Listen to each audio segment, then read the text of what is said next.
99.7 WTN. Want to welcome on into the program Congressman Andy Ogles. Congressman, thank you very much for joining us. And, of course, a lot of people talking about what's going on our southern border. We will get to that because I know that is most certainly one of your issues that you are incredibly concerned about. All of us, of course, here on Super Talk concerned about what's going on the southern border.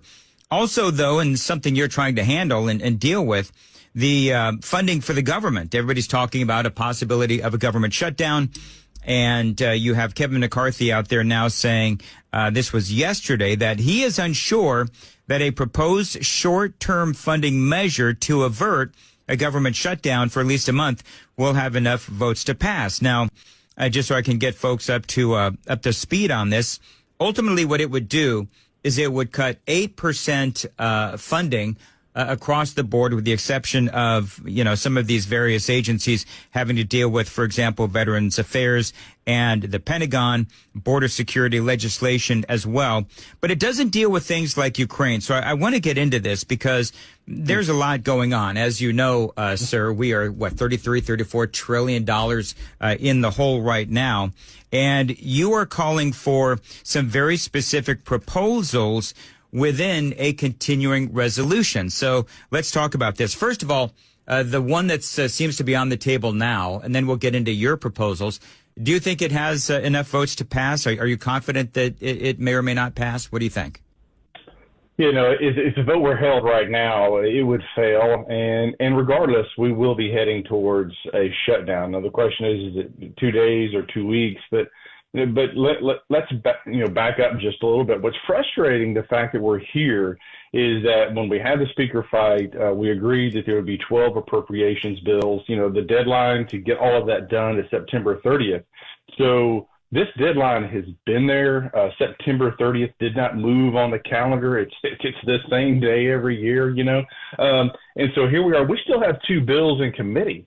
It's health and it's the education bill. And so there's no way that we could actually get our work done. So my question would be why did we come home for August recess? Why didn't we stay and work? Why haven't we been working weekends? That's my frustration, right? You have people that are trying to pay their bills, living paycheck to paycheck. They're working overtime, they're picking up extra shifts, they're working a second job. We should be doing that too. That's the expectation American people have. And here we are, we're bumping up against a deadline. And so leadership is trying to squeeze us to pass a crap deal because they didn't do their job, which is to keep us on track, to keep us on time.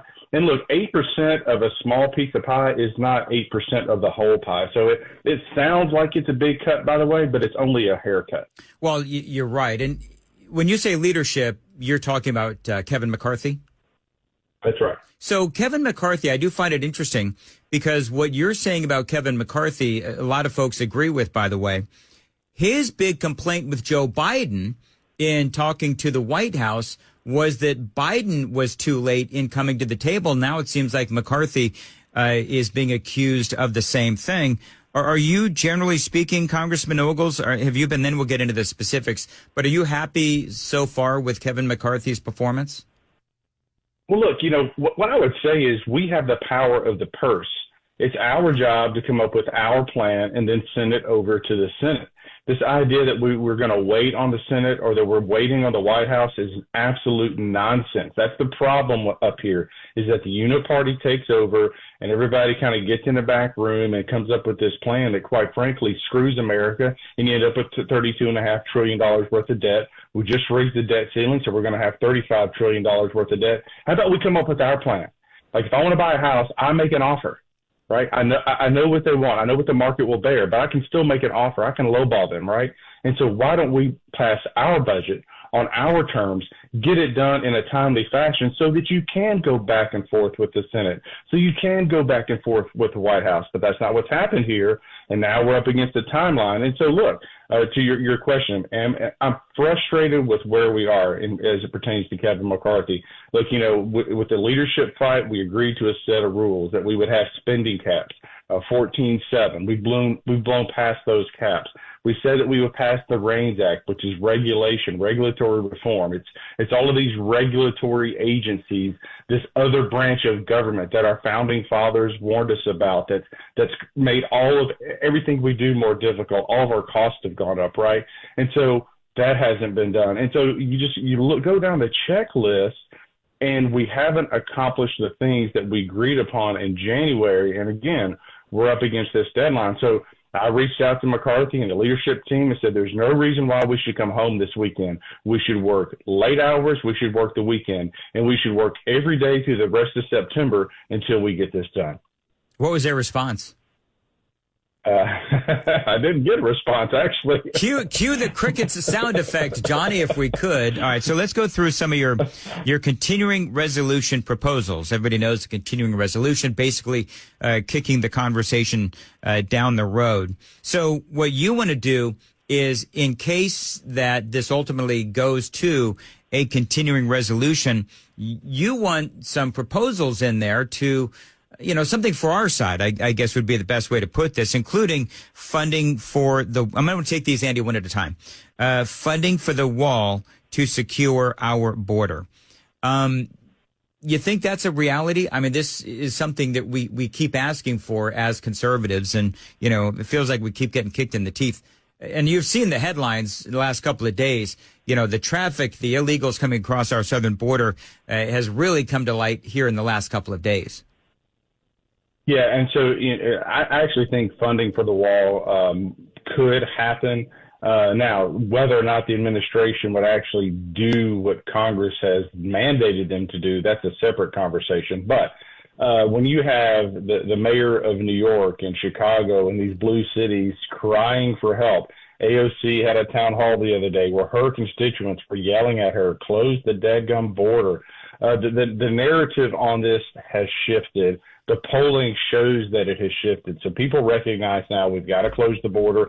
Now, we'll probably disagree with our friends on the left on immigration policy. I'm a no amnesty kind of guy. No, never, not going to happen. Others are going to be for that. And so you're going to have policy debates on how do we solve the problem as it pertains to the people here.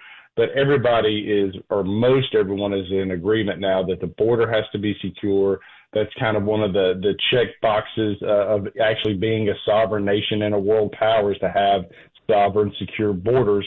And so that is a possibility. I do believe it can happen. Now, I was just at the border. I was just south of Tucson, miles upon miles of fence, and our government, about every quarter mile has cut out sections of fence. So that would also mean that they'd have to go back and repair the fence, all this damage that our government's done for quote-unquote deer crossings. I, by the way, crossed into Mexico. I didn't find any deer tracks. I know what deer tracks look like. I'm from the South. We hunt deer, okay? And there were no deer tracks. And so this administration has literally allowed an invasion to take place, and that alone, for me, is an impeachable offense. Another thing you want to do if there is going to be a continuing resolution, you want to get all of the unedited January 6th footage released. There is hundreds of hours of this footage, if I'm not mistaken. You think that'll actually happen? What's the feeling of your fellow Congress folks on Capitol Hill? Well, keep in mind, that promise has already been made by leadership that those tapes would be released to the public. It hasn't happened yet. And so this is just one of those, we're in a negotiation. This is an opportunity for me as a conservative to hold leadership and both parties accountable to promises made to the American people. And so, look, whether you think the folks on January 6th are guilty or you think they're innocent, I think they're getting the raw deal. I think a lot of those folks are innocent. Well, there's one way to know that is for the tapes to be released, and then let us decide for ourselves. You're a journalist, right? Your job is to go through those tapes and to find data points and those moments in time that are either make your case or break your case, right? And so, but we've got to have the tapes. And so this is the opportunity, and maybe, just maybe, we can clear the air on January 6th and some of these folks will get justice. You literally have had individuals guilty of rape and manslaughter get less time than some of these folks on January 6th, and that's a travesty. It is insanity. Thank you for doing that. Congressman Andy Ogles is joining us. Ukraine. We've got Zelensky coming into Washington, D.C. I think I saw that it was supposed to be on Thursday, but I may be wrong on that. But I know it's this week. Thoughts on, this remains a sticking point among conservatives. Some say that Ukraine should get no more money. Others say that we should keep the spigot open. I've been very clear on where I stand on this. What say you? Talk about the debate going on within the Republican Party, conservatives, moderates alike, as far as the funding for Ukraine. Well, for me personally, and I think that the tide is shifting against more funding for Ukraine. And of course, everything's in context. Everything's relative to one another. Is that we have a budget battle going on right now. You've got a border that's open. We have veterans that aren't getting their benefits or the services they need. And some want to fund this endless war in Ukraine. So I'm against it. I've been against funding for some time now. And meanwhile, you've got the Ukrainians putting Americans on a hit list. I mean, come on. I mean, this has gone too far. He can make as many trips as he wants over here, but I'm still a hard no vote. I'm not America alone. I'm America first kind of guy. And so when we secure our border, when we're taking care of our veterans and we're taking care of our seniors, and we've checked those boxes, then I'm willing to have a conversation about Ukraine. But until that is done, until we've checked those boxes, it's offensive for Europe to ask us to fund their problem in their backyard. Two others, establishment of a House Byrd Committee to reduce non-essential federal spending and utilization of the Holman Rule to defund Mayorkas and Jack Smith. Running short on time, Congressman. Let's do the defunding of Alejandro Mayorkas. Mm-hmm. Now, we know that Kevin McCarthy originally said that, he was going to try to impeach Alejandro Mayorkas. McCarthy said he wanted to impeach Alejandro Mayorkas. Never really happened, as far as I know, anyway. This has been an ongoing conversation. And Matt Gaetz came out and has been roundly critical of Kevin McCarthy. Do you think that's actually going to happen, a defunding of Mayorkas and Jack Smith, of course, special counsel looking into Donald Trump? Well, that's why I put it in there, right? And you said something, the promise was made that we were going to impeach Mayorkas, and it hasn't happened. A promise was made that we're going to release January 6th tapes, and it hasn't happened. The promise was made that the REINS Act would pass, and it hasn't happened. I mean, there's a recurring theme happening up here in Congress. That's why someone like me, I made campaign promises, and I've kept my word, and I voted the way I said I was going to vote. I've come up here and I've fought. Now my job is to hold leadership's feet to the fire. So, yes, we should defund Mayorkas. Just look at the southern border, 200,000 people a month. The Darien Gap is overrun with Chinese and military-age men just literally streaming towards America right now. And they know that there's this battle on the border taking place and that it's liable to be closed soon. And so now you've seen this huge uptick in the traffic because they're sending waves upon waves of people against us. And then it's also important, the Byrd Committee, that we start looking for ways to defund the government in areas that, quite frankly, we shouldn't be dabbling in. So the Byrd Committee was set up post-World War II to look for dollars that just shouldn't be spent. It should be kicked to the states or shouldn't be spent at all. We've got to start doing that in Congress. And look, we can't cut our way out of the problem we're in, but we can certainly cut as much as possible, then grow out of it the rest of the way. All right, Congressman Andy Ogles, thank you very much for joining us here on Nashville's Morning News. We'll keep updated on all things going on with the possibility of a continuing resolution. Will it pass? What's going to be cut and so forth? And, of course, the battle between Kevin McCarthy and Matt Gaetz has been entertaining, to say the least, actually. Thank you, Congressman, for joining us. It is 6:52.